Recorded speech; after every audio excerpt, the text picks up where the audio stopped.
Selamat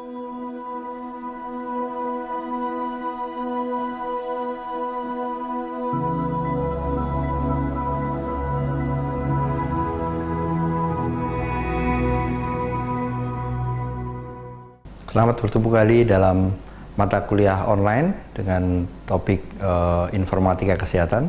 Mungkin rekan-rekan sudah mengikuti beberapa sesi sebelumnya. Seperti kita ketahui bahwa dalam informatika kesehatan, keilmuan ini melibatkan banyak atau melibatkan multidisiplin, sehingga nanti juga tentunya pemahamannya bukan dari sisi kesehatan saja, tapi juga dari teknologi informasi, berhubungan dengan sosial, berhubungan dengan regulasi, dan lain-lain. Kali ini saya ingin membawakan topik dengan judul Telehealth, e-health, dan m-health. Saya kira satu topik yang cukup menarik karena akhir-akhir ini pasti para peserta sudah sering mendengar istilah-istilah ini gitu ya. Apalagi mungkin di topik yang bagian paling akhir nanti yang berhubungan dengan mobile ya, dengan mobile application. Nah, di sini juga mungkin saya ingin melakukan sedikit review atau mengulang dari apa yang mungkin dibahas di sesi sebelumnya, bahwa pendekatan atau penggunaan ICT di bidang kesehatan atau di bidang kedokteran itu sangat beragam sekali gitu ya. Mungkin yang sangat spesifik di bidang kedokterannya sendiri ada yang berhubungan dengan bioinformatics, itu berhubungan dengan molekuler, berhubungan dengan seluler gitu ya. Kemudian dengan imaging informatics, ini bisa banyak dilakukan, digunakan di radiologi, di kedokteran kulit dan lain-lain. Jadi bagaimana mentransfer image melalui sistem informasi. Dan yang kali ini kita lebih spesifik ke arah yang health informatics ya, dimana juga akan terbagi dua, yaitu disebut di clinical informaticsnya untuk individual atau ke pasien, dan juga yang berhubungan dengan public health informatics ya, akan mencakup ke population dan society. Nah, telehealth, e-health, dan mobile health kadang akan ada irisan antara yang individual dan juga yang berhubungan dengan population. Nah, dari istilah ini juga di berbagai textbook atau mungkin Anda juga membaca di berbagai website ataupun paper-paper yang sudah ada gitu ya. Ada beberapa istilah yang kadang-kadang saling overlap satu sama lain. Sehingga memang perlu kita membuat satu taksonomi gitu ya. Jadi pohon arti dari definisi itu supaya nanti tidak overlap atau membingungkan. Sebenarnya istilah yang paling pertama muncul itu adalah telemedicine, disebutkan di beberapa literatur, itu muncul di tahun 1900-an di awal. Seorang saintis di Belanda mencoba mengirimkan gambar EKG melalui teknologi informasi. Kemudian berlanjut dalam beberapa era berikutnya muncul istilah telehealth di tahun 1970-an, kemudian dengan adanya era internet muncul istilah e-health di tahun 1990-an, dan paling terakhir dengan adanya penetrasi mobile device muncullah istilah mobile health gitu. Nah, di sini nanti kita akan lihat bagaimana skop masing-masing, kemudian juga bagaimana satu sama lain mungkin saling melengkapi gitu ya. Nah, kembali lagi tentang konsep itu sendiri supaya nanti juga para peserta tidak bingung gitu ya. Saat ini mungkin yang paling banyak digunakan untuk istilah yang paling luas adalah kita sebut sebagai e-health gitu ya. Ini lebih gampangnya juga bisa didefinisikan sebagai network ICT yang digunakan untuk mensupport pengorganisasian dan pemberian layanan kesehatan gitu ya. Nah, di sini tentunya melibatkan banyak sekali teknologi. Di dalamnya juga nanti akan bisa kita lihat definisi dari WHO seperti apa. Di bawahnya lagi karena ada kata tele, berarti ini ada hubungannya dengan distant atau jarak atau remote gitu ya. Ini juga akan nantinya berhubungan dengan bagaimana memberikan atau mengelola layanan e-health tadi dengan lokasi yang berjauhan gitu ya, telehealth.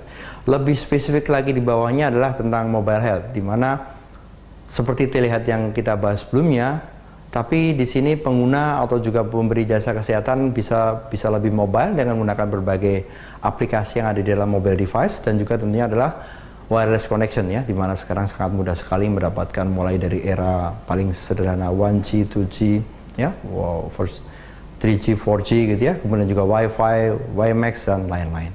Nah, di sini nanti kita bisa lihat bagaimana perbedaannya gitu ya.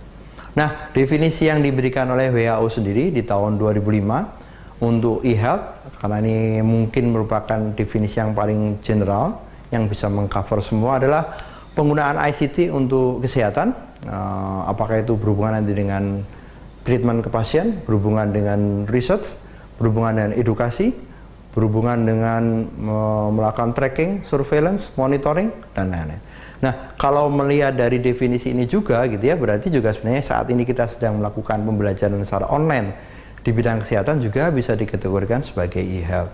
Sedangkan telehealth adalah mengelola atau mengerjakan e-health di antara 2 atau lebih titik yang dipisahkan oleh jarak. Nah, di situ nanti mungkin ada teknologi apakah menggunakan PSTN, koneksi telepon biasa, ISDN, satelit VSAT, internet, dan lain-lain. Kemudian untuk mHealth sendiri adalah integrasi dari teknologi di mobile teknologi, ada handphone, ada tablet, kemudian kemampuan komputasinya, kemudian juga mungkin bahkan ke depan ke wearable device, dan lain-lain. Sehingga sekarang juga akan muncul lagi istilah namanya pervasive healthcare atau layanan healthcare yang ada di mana-mana. Nah, Indonesia sendiri juga sudah cukup serius atau pemerintah sendiri sudah cukup concern dalam mengelola e-health itu sendiri, dimulai dari leadership dan governance-nya. Mereka punya banyak sekali program, bahkan di kabinet baru ada Nawacita memang spesifik untuk pemberian layanan kesehatan yang juga nanti mengacu pada teknologi informasi. Kemudian juga ada dari Indonesia Broadband, dari Kominfo, dan lain-lain gitu ya. Di bawah itu nanti pilarnya akan ada di strategi dan investmentnya. Pemerintah Indonesia sudah membuat Renstra tentang e-health nasional gitu ya. Kemudian juga dari berbagai servis dan aplikasi sudah dikembangkan, ada pilot project untuk telemedicine dan segala macam hal gitu ya. Kemudian juga mereka serius ingin mengelola tentang standarisasi dan interoperabilitas, karena ini sangat penting bagaimana integrasi antara sistem satu dan lain. Kemudian infrastruktur itu sendiri juga saat ini mungkin hampir di semua puskesmas juga sudah ada sistem informasi puskesmas, dan naik lagi ke level dinas kesehatan, dan juga mungkin bahkan saat ini adanya BPJS juga memicu adanya infrastruktur kesehatan nasional yang nantinya akan kita bisa optimasi dengan lebih baik. Di sisi lain juga regulasi berhubungan dengan policy, kebijakan itu juga secara serius sudah dilakukan oleh pemerintah untuk berhubungan dengan teknologi informasi di bidang kesehatan, dan juga paling penting adalah menyiapkan tenaga kerja atau workforce di situ, melakukan edukasi, sosialisasi, melakukan FGD dan lain-lain gitu ya.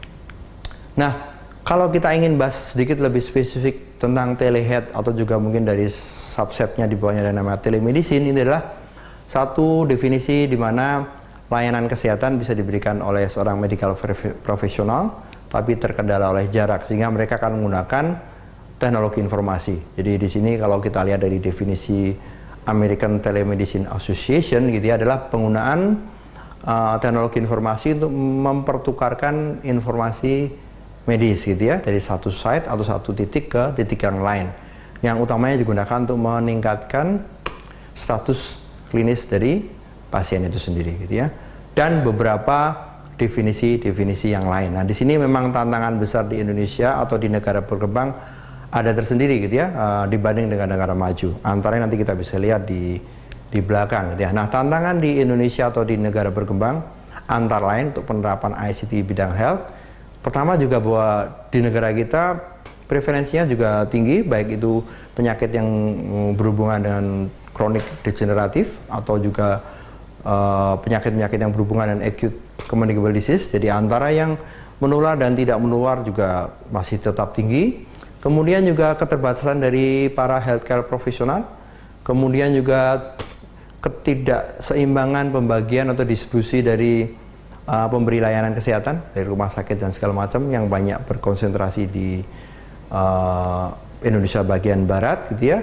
Dan juga tentunya adalah kendala dari keterbatasan infrastruktur telekomunikasi, karena di sini bagaimanapun juga kalau kita bicara tentang e-health, telehealth, dan mobile health, kita membutuhkan infrastruktur telekomunikasi seperti mungkin kalau yang idealnya adalah menggunakan fiber optik. Indonesia sudah punya Indonesia Broadband, tapi juga saat ini kita sangat membutuhkan juga jaringan menggunakan mobile 3G, 4G, atau bukan boleh pakai VSAT, satelit ya, dan lain-lain. Jadi ini juga saya yakin di negara Indonesia bagian timur sangat membutuhkan hal ini. Dan juga spesifik lagi tentang mobile health, ini saya kira akan menjadi satu topik yang sangat menarik, masih akan sangat dibutuhkan dalam 5-10 tahun ke depan karena keterbatasan dari infrastruktur telekomunikasi tadi, dan juga mengejutkan sekali bahwa kepemilikan mobile device di Indonesia jauh melebihi jumlah penduduk gitu ya. Bukan berarti semua penduduk Indonesia punya satu mobile, tidak, tapi adalah mungkin orang-orang yang tinggal di kota-kota mungkin punya satu atau lebih mobile ya. Kita tahu secara statistik katanya penduduk Indonesia 250 juta, kepemilikan handphone katanya sudah sampai 360 juta. Jadi saya yakin nanti ke depan solusi ini akan sangat-sangat dibutuhkan. Apakah itu nanti menggunakan cara yang paling sederhana, menggunakan SMS, atau mungkin kalau para peserta pelatihan ingat waktu Anda ngisi pulsa dengan nama USSD akan keluar menu gitu ya, Anda tinggal milih. Itu adalah teknologi di atas SMS untuk menstandarisasi pengiriman data. Itu juga teknologi yang paling mudah jangkauannya dimanapun berada.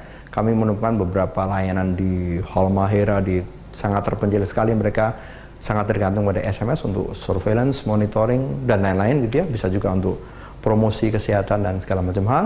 Kemudian yang lebih hebat, mungkin lebih tinggi lagi, kita sudah bisa menggunakan aplikasi di atas smartphone. Saya kira sekarang Android maupun yang lain juga sudah semakin banyak dimiliki. Dan yang mungkin tingkat lebih tinggi lagi adalah di mana kita menggunakan sensor yang sudah dalam mobile phone, smartphone gitu ya. Saya yakin di handphone sekarang sensor sudah sangat banyak sekali, mulai dari kamera, sensor gerak, ke depan juga mungkin nanti akan dikombinasikan dengan wearable device atau alat-alat yang bisa kita tempelkan di tubuh ya, untuk mengukur detak jantung, suhu tubuh, dan lain-lain. Nah, saya yakin ini hanya sebagai pengantar, tapi akan men-trigger berbagai diskusi lagi berikutnya tentang bagaimana pemanfaatan ICT di bidang kesehatan, khususnya di negara berkembang yaitu Indonesia, hubungannya dengan e-health, telehealth, dan satu lagi yang paling bakal menarik untuk kita eksplorasi adalah mobile health. Semoga memberikan pencerahan. Terima kasih.